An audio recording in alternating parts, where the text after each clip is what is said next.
Hey everyone, it's Will, Gamer Dad, with another video for you. So in today's video, we're going to go over Azami with her true manifest, and I'll do a little bit of gameplay and let you know what I think about her.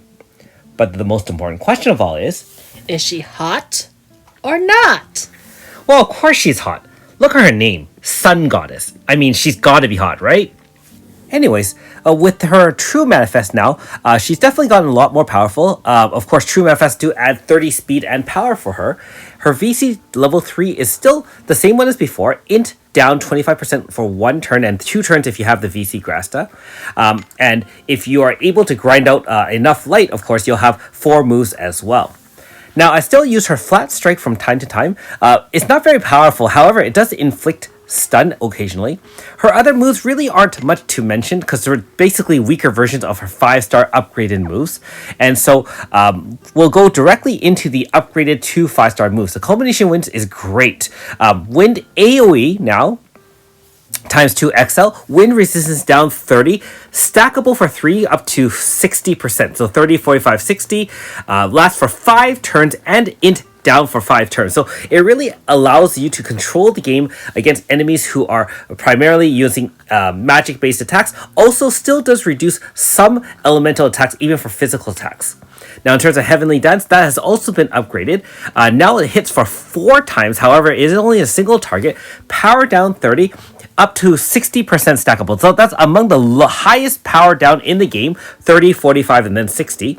And self-stacks power for herself, making her a little bit more powerful. And of course, same as before, when she receives damage physical-wise, she can counter with an attack. So this is great. So instead of a counter heal, it does a counterattack, which remember, each counterattack will also apply the additional power down to stack multiple stacks. So you can see her 5-star board as usual. And note that she does have quite a few personality traits you can trade with, share with Eastern Sweet Tooth as well as Katana. There is no Lovesick Grasta that I'm aware of just yet. In terms of her, Grasta setup, again, pretty standard stuff. Again, you can always tailor them to your needs. So let's take her photo for a spin. If you haven't already, make sure you like and subscribe to my channel. I really appreciate it. I also do have a Patreon account for those who want to support me this way. So of course, being that she's a wind slash unit, she definitely works extra well against enemies weak to wind, primarily earth-based attackers. The fact that she does have the Heavenly Dance, note that she can still counter if she kills off one mob. Note that she does have the counter icon there. And this is a very good example of using flat strike. It isn't 100% guaranteed, of course. However, it is very effective against lower level mobs. Obviously, bosses aren't stunnable very easily or at all. Now, normally how you would set it up would you at least put 1 stack, if not more, of Culmination Winds, and then you start right away with the Heavenly Dance, because you really want to make sure that you're able to counter right there. And as you can see, as you counter, you add the additional stack of power down to the maximum of 3. So, yeah, that's essentially how you want to do it and stack it up. Now, obviously, in our first example, we're going to take her directly against Serene's manifest one-on-one. This is a very early manifest, and so obviously no HP stopper, and also the difficulty level is not nearly as tough as some of the more recent ones, but really wanted to showcase what we're really using Azami for. Now, her damage isn't the highest in the game. I would say among the lowest. However, the fact that she can counter is still very, very beneficial, and the fact that she can apply 60% power down and int down makes her invaluable.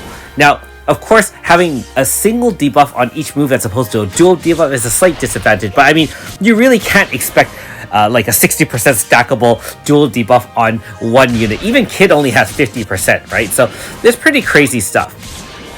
And note that, remember that her move does extra damage when she's above 80% HP, so you don't even need max HP, which is very nice as a more forgiving kind of condition to do enough damage.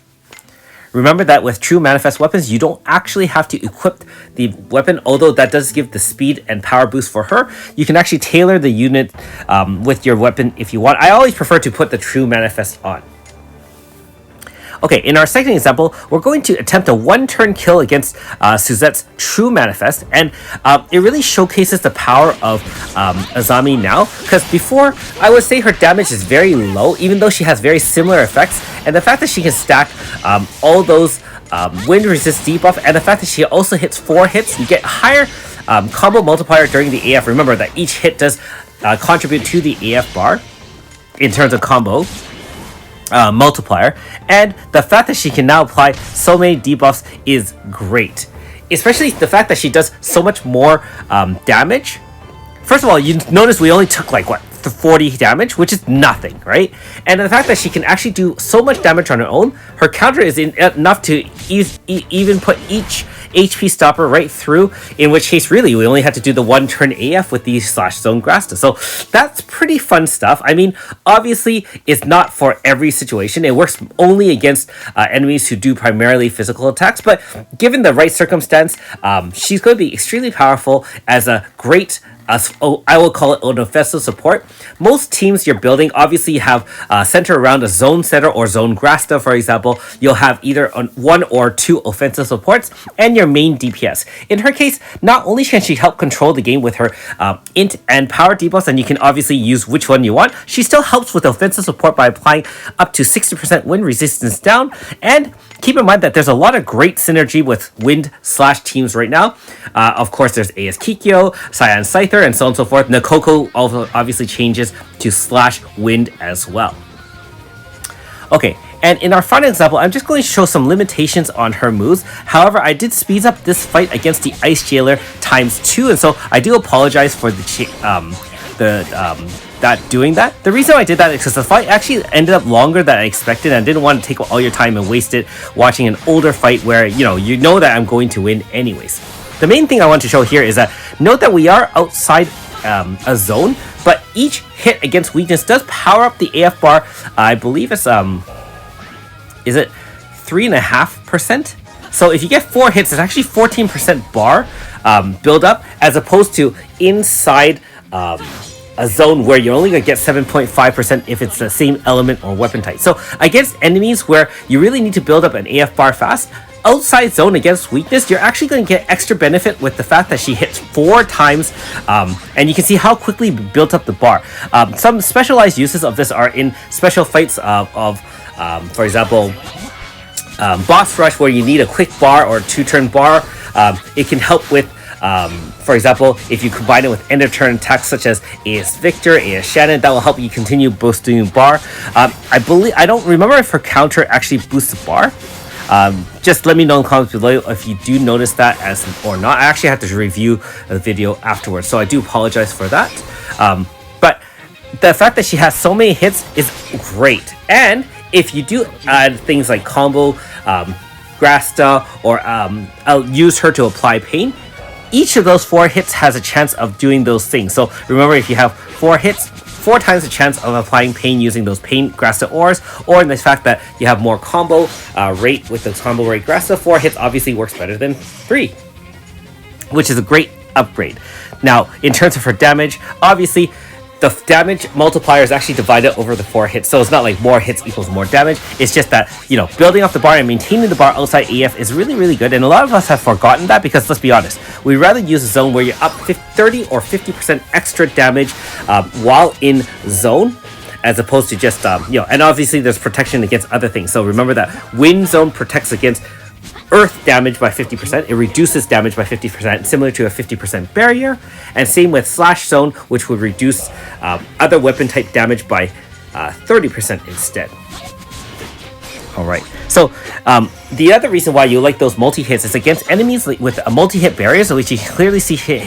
Ice Jailer has a 20-hit barrier every round or every HP stopper.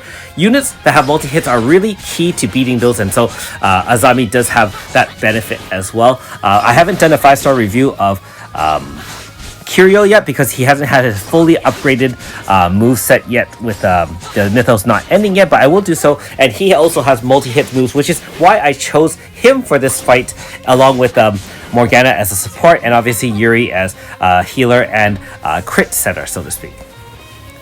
Alright, so hopefully you can see some of the benefits of using Azami. And for those who haven't even beaten this Ice Jailer, if you want to know where the location is, just search my channel, Ice Jailer. You'll be able to find the fight and find the location to earn some stones and another award for that.